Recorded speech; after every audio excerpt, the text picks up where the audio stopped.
this is Bruno from i2CAD, and today I'm going to show you the current status of the Work Package 3 scenario that we are deploying here in i2CAD. So we have here two geographically separated areas which consist of one OBU and one RSU in each of them.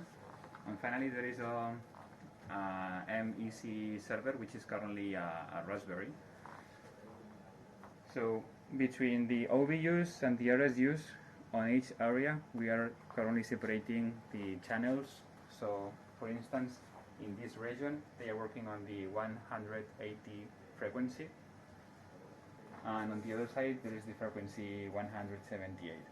So this way, both OBUs cannot see each other directly, unless there is a MEC server on the middle, as we will see later. Okay, so from all these cables, we have on both OBUs using Ethernet for the debugging purposes, and then the RSUs are using Ethernet cables to the MEC server, simulating somehow a fixed broadband service. So now what we're going to see is from left to the right. We're going to see the OBU number 2 transmitting CAM messages to the OBU number 1, going through the RSU number 2 to the MEC server, and then to the RSU number 1. So on the left side, on the terminal that corresponds to the OBU number 2, we can see that we are sending CAM messages digitally signed using a local certificate, since right now there is no PKI infrastructure working. Let's start this.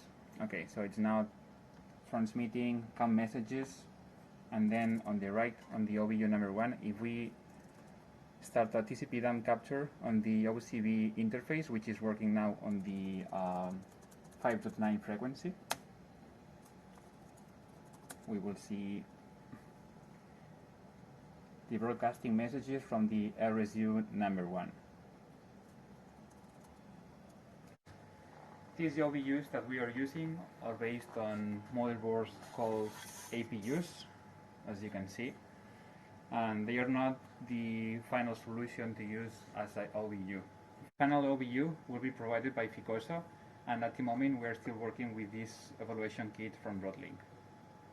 Finally, we are also working on the LTE setup, and at the moment we have this small cell from Accelerant.